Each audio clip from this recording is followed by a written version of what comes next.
Listen carefully. From all the senses, the auditory, the visual, and the kinesthetic, which one is the one you need to develop the most right now?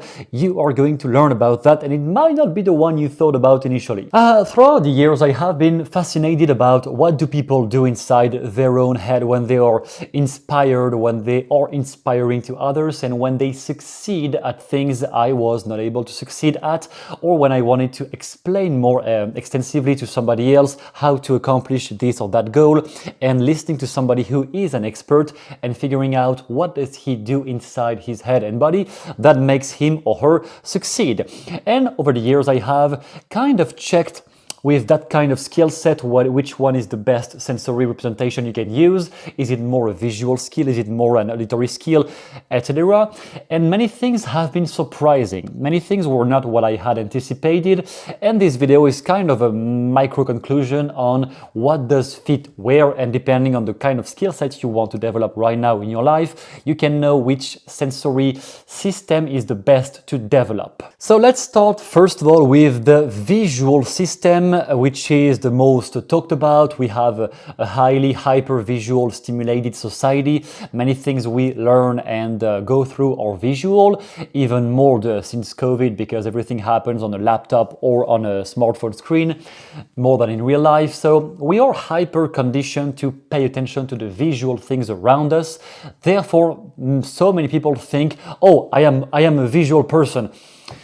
In most cases, you are not a visual person. You have just been trained for years and years and years to pay attention so much more to what is visual around you, because society communicates right now through the visual system essentially. However, one extremely interesting skill that is developed only through the visual system, and that is a big mistake of students in college, in high school, it is memory.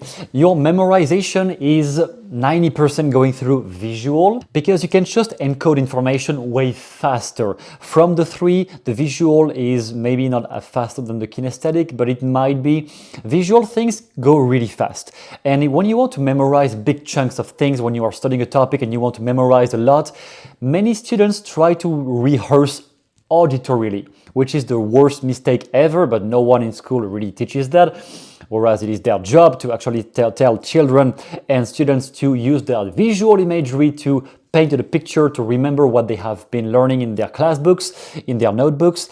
If you just rehearse, like in 1984, what happened with the American Council was that you are never going to remember massive chunks of information if it is just purely auditory. You need the visual system. When you start painting pictures in your head, you will just memorize so many more things than you thought possible. The second one that really has to write to the visual system is problem solving. Every time there is something in your life, even worse if you run a company, that is kind of confusing and you're clueless about it, make it visual. Don't try to solve it. Discussing with others may give you ideas, but problem solving is more, initially it's more a visual skill, because you are putting diagrams in your head, you are mixing this picture with that picture, boom, and then you see something else emerging. It's kind of a light trance inducing also, because it might be tough to do on the conscious mind, on the conscious awakeness. But when people start to get like lower and like go to bed, they may have an image coming up in their mind, and that is the answer they were looking for during the day just before in their job or whatever. So problem solving has essentially thread to the visual system.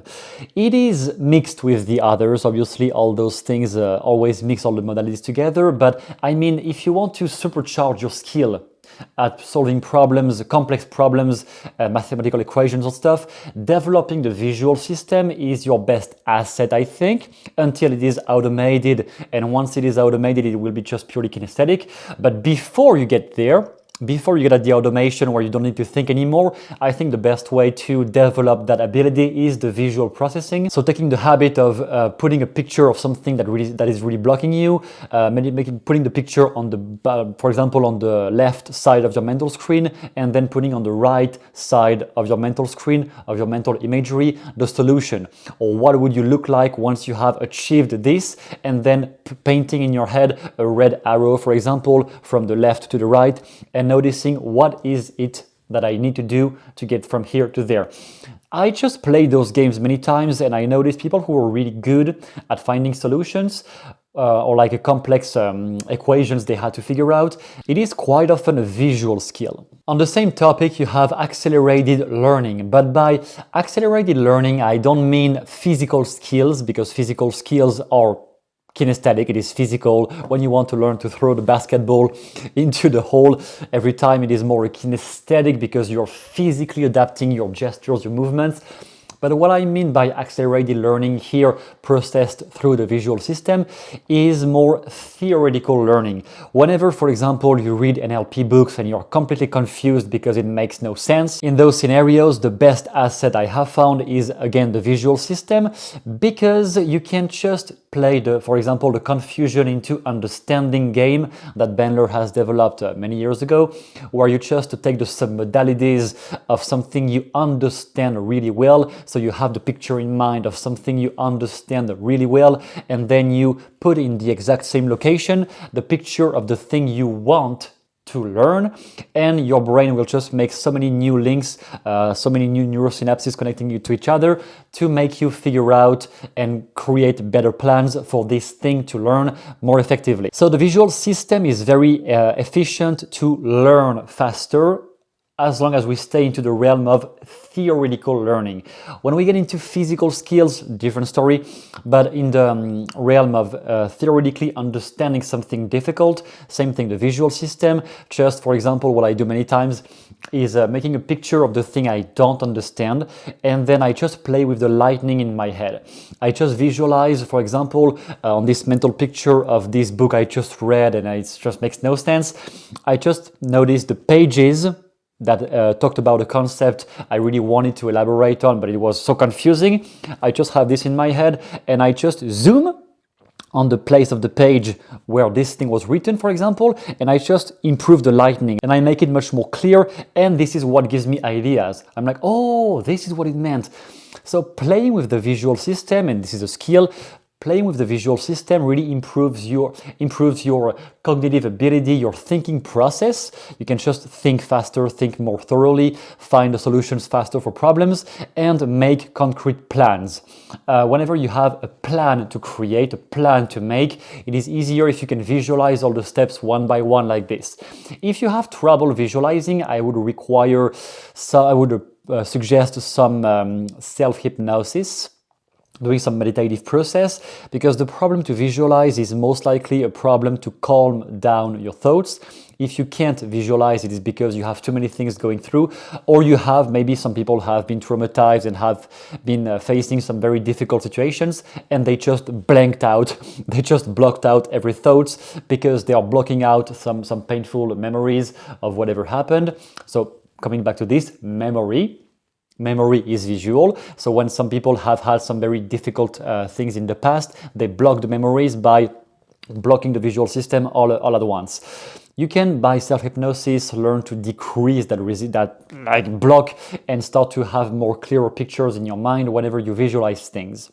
Then we have the auditory, very interesting system here. Auditory, from what Bandler and Grinder said, it was the one that was the least developed into the people they worked with. Usually people are either pretty good at visualization or pretty good with kinesthetics and grasping things physically when you make them do something. But the auditory thinking is like more seldom. It is more seldom that people are already clever with it without any training ahead of time. What I noticed with the auditory, all the things that are really impressive that you can expand on, is number one by far, persuading people. Persuasion, because it's not really on the speaking aspect, even though it is part of it. It is more on the fact that persuasion is more about deconstructing, disassembling all the thoughts people have in front of you. When you want to infiltrate, to penetrate somehow the mind of somebody, it is not so much about saying the right things or having memorized the best hypnotic script. It is more about listening to what they just said and noticing the black spot, the limiting belief or whatever into what they just said. So when I say persuasion or influencing people is an auditory skill, it is, but be careful, it is an auditory external thing, which means it is auditory in the way of listening to people and not in the way of intellectualizing what you want to say. Because so many people, when they want to learn NLP language patterns or be more influential with language skills, they just over-intellectualize through their auditory internal dialogue. They just over-intellectualize what they want to say and they paralyze themselves, paralysis through analysis. Whereas persuasion is pretty easy when you just pay more attention to what the person is saying and deconstructing, deframing or outframing their arguments or the limiting beliefs they hold. Therefore, you can really improve your skills at persuading and influencing others if you develop your skills to listen carefully, slow down and deconstruct the words, the things people said. And when you slow down enough, you will notice all the black spots, all those hidden things people hide into their language. For example, if I was saying, oh, those Democrats again, just by the tone of my voice, you know I don't like Democrats. Maybe I even like them because I didn't say anything bad. Or the same thing, oh, those right-wing people again, or those Republicans again. Just the tone of my voice alone is already giving off so many information.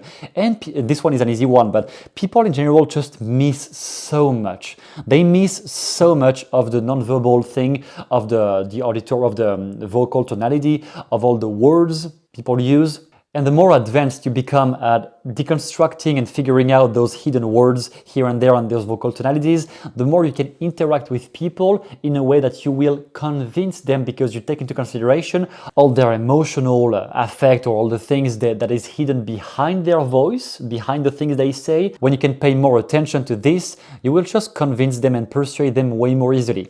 So persuasion is an auditory skill, but an external auditory where you are outside of your own head and you listen to people instead of just being inside your own head and intellectualizing. Oh, so he said this, or I should do that. And in this book about Bandler, I read that hypnosis. That's why I see all my students do. It is just leading nowhere, to just intellectualize, get out of your own head, pay attention, and then you can really easily notice what people need to hear from you to get convinced about what you say. The second one with auditory skills that I found really interesting over the years is emotional mastery. We might say that emotions is more a kinesthetic thing because it is the feelings, the nervous system, all this electrical information. Yes, and at the same time, I would say it is more an auditory skill because when you want to unload negative emotions or heal yourself emotionally, it will be processed mostly through your inner dialogue.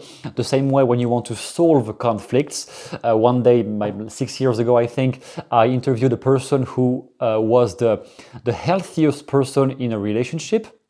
I noticed a couple, like many times over the months, over several months, I noticed a couple, a man and a woman, who were just never arguing about anything, and whatever problem there was, they were solving it extremely easily.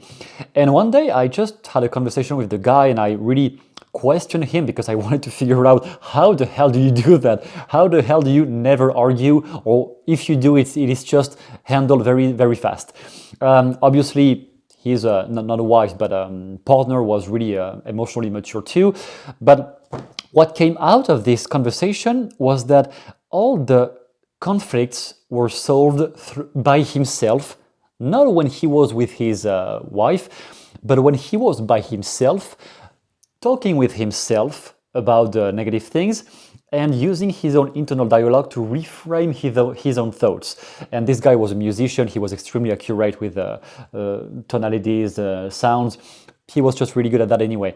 But I noticed every time he was coming down to a solution he used with his wife or whatever problem arose, it was always coming down to how he has been interacting with himself without her and solving the problem emotionally from the inside. And once this was solved, he was talking about it with her and then everything was fine. Maybe they were like arguing for like 5 minutes, but it was really getting solved extremely fast because he had been interacting with himself successfully before, and I just noticed that pattern again and again and again into many people I have seen who are really good at healing themselves or getting themselves out of very difficult situations or getting away from their past in a good way, not like running away, but getting past all the negative things that happen in their lives.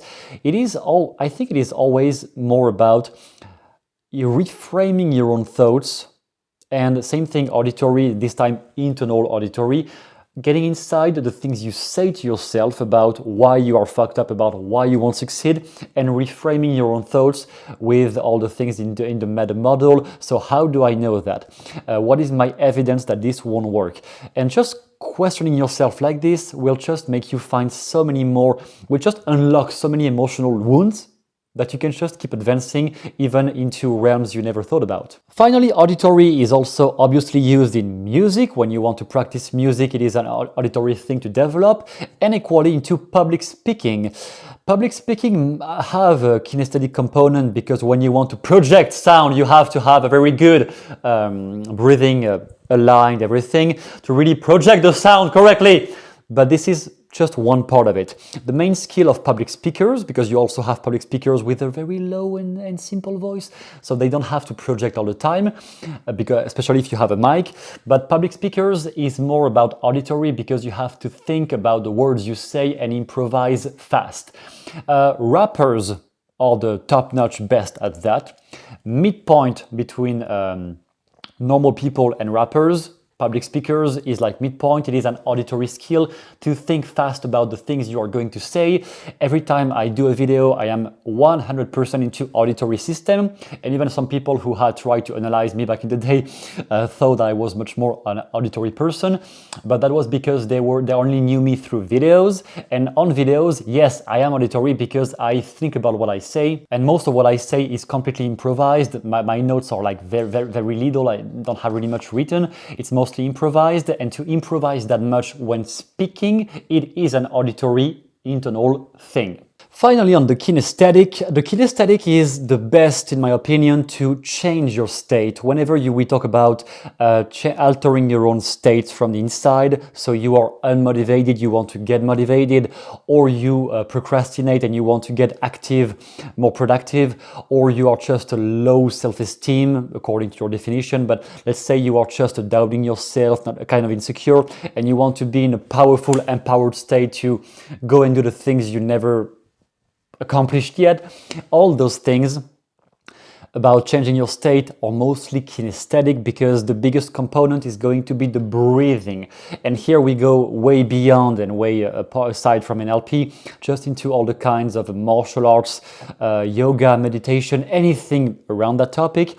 It is always about altering your own state through the way you breathe and through how much you control your diaphragm. For example, calming yourself down, releasing anxiety is mostly about controlling the diaphragm and breathing smoothly, slower, and with much less like this, like a rapid breath, just slowly. Any person who has been doing Tai Chi or any kind of yoga or meditation is really has been developing that skill. And in the same way, you can amplify your breathing to get much more motivated and go into action. You will notice many people who don't take action or very fearful people usually breathe very little. They almost don't breathe at all. Even there is a little story about the Hawaiian shamans, the kahunas, I think, shamans from the old days, when they saw Europeans arriving into America, what is now known as America, they called those people, the white people, with a name that I forgot in Hawaiian, but the name meant those who don't breathe. Because those people were practicing meditation from a very young age, and when they saw all the Westerners arriving, they noticed how little did they breathe and how they were just always stuck like this, because in the West we are always like controlling emotions and we are never really letting them out, so we don't really breathe. Learning to develop your breathing abilities is really the best thing ever to alter your own state and change your state, getting from anxiety to relaxation, getting from stagnation, stuck, to action taking, more productive, whatever. Your breathing is really the best asset you have here, and it is a kinesthetic thing because you have to feel from the inside, where is your breath right now? Are you even conscious of your breath? Are you even conscious of where the air is going? Mostly, is it more going here? Is it more going on the sides? where is it going, and the more control you have over this, the best you can improve upon your mastery of your own internal states. The next one with kinesthetics is about hypnotizing people. Persuasion is more an auditory external, but hypnotizing people is partly auditory, but I would say it is mostly kinesthetic, because it is going to have tried to getting yourself into a deep trance. And when you are in rapport with the client and you get yourself in a deep trance, they are going to get there too, no matter what you say. Even what Richard Bandler said one time when he studied Milton Erickson, he noticed that if you do nothing of all the language patterns, of all the hypnotic language, if you do none of that, but you just use the exact same intonation pattern as Milton H. Erickson, then you are going to get people in a trance way more easily, just because of that. Because that voice, when Erickson was doing it, it was not so much about altering his voice, it was because he was getting himself in such a deep and low and slow time. And in this deep state, when he was getting himself in that state, the voice was just matching the state he was into. Therefore, people used to get into trance by themselves also, just because he had been pacing and leading the whole time. So influencing your own state is the best skill, the best asset you have when you want to hypnotize others. It is more important than figuring out the exact languaging you need to say at this time, this perfect suggestion. It is not as relevant. It is important, but it is not as relevant as changing your own state, getting yourself into a really deep hypnotic state yourself, which is achieved by training yourself to go into self-hypnosis, to use self-hypnosis to go deep. And when you have been practicing that long enough, then it can be very easy to just alter yourself like this, right? Slightly, you will start getting down, and the person in front of you, if you keep looking at them in their eyes, they will start to loosen up too and get lower into a state of deep, like a deep hypnotic state. Finally, from what I noticed over the years into the companies I worked into and people I met, one thing I think is highly kinesthetic is everything that has threat to leading a team of people and making decisions quickly. I'm talking here more obviously of about big companies, like big corporations, when you have a manager who needs to handle many people at once. I think when you have a group in front of you, you just don't have time. I mean, if it is a company and you have to get orders to give orders really fast and make things done really fast to everybody, I think it is a more kinesthetic thing, because you need to have an intuition right away, an intuitive feeling of what do people feel right now and what do you need to say to motivate all of them at once. When it is a face-to-face, it can be more auditory, because you just question the person, you hear from them, and then you just adapt based on what they say. When you have maybe 10, 20, 30, 50 people in front of you, I think it is more kinesthetic, because you don't have time to question everybody one by one. So our instincts, our intuition are always grasping everybody around, and we just get a feeling from the people around. When you have 20 people in front of you, usually you will just get a feeling. If you are a deadly scared person or a very anxious person, the first step is to learn to calm yourself down. And once you are in almost like a Zen state, like a very calm state, which some people have never even practiced, but just their experience in the field, in the military field or in the corporative field, has just made them evolve up to the point where they can just become empty inside in terms of thoughts.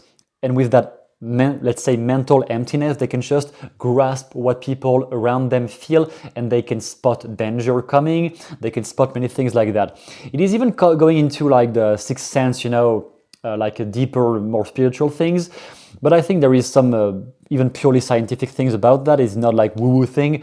Purely scientific, because we just all give brain waves all day long, and when you can calm your thoughts down enough, then you can capture all the things people around you are feeling, thinking, maybe not exact thoughts, but you can have an emotional grasp, metaphorically speaking, an emotional grasp for what people feel. And when you have a group in front of you, it is way easier that way, because you can notice, oh, today the room is kind of feeling bored, or like hasn't been sleeping enough. and then therefore I will need to be more motivating and enthusiastic. Today the room is like way too angry and upset because they had a problem at work today, so I will need to give some encouraging speech because I know they are all feeling low, like deep down. And reacting to very difficult situations is to me more a kinesthetic thing, because you are going to feel it somewhere. Usually it's like on the chakras line, you will feel it here or maybe here. You will just feel it somewhere, and this feeling will guide your intuition to adapt based on the situation. That's why there is no procedure that works for every type of scenario with everybody. It is always a game of adaptation. When you are handling people around you, it is always a game of adaptation and never a completely step-by-step process that will work 100% of the time. All those processes can be good to start, but then you need to adapt based on the people around you. So from all of that, if I had to define the best skill to develop from all of that, and the best sensory system to develop, even if you may have another one right now you think is really relevant for you, I would say for me the most important one is the auditory internal, because I think it is what makes the biggest difference into people's lives when they can articulate thoughts internally themselves. Thoughts and feelings are too chaotic by themselves. The way to make them concrete and applicable and find solutions is to translate chaotic and broad thoughts and feelings into actual language. And the more rich your language skills are, the better you can reframe your fears, your struggles, your pains, all the things that really limit you. You can just change them, change yourself emotionally by using the doorway, which is language, which you use in the back of your head when you talk to yourself, or writing down if it helps to sharpen your thinking abilities. Altering the way you talk to yourself and reframing your thoughts with the MED model, with sleight of mouth, with anything like that, is really what helps the most from my experience to alter the perception of what is possible into a human being's life and what is not possible. If you have enjoyed this video, you can subscribe and download the manual in the description called The 3 Fundamentals of NLP that you will really enjoy and learn many good things from.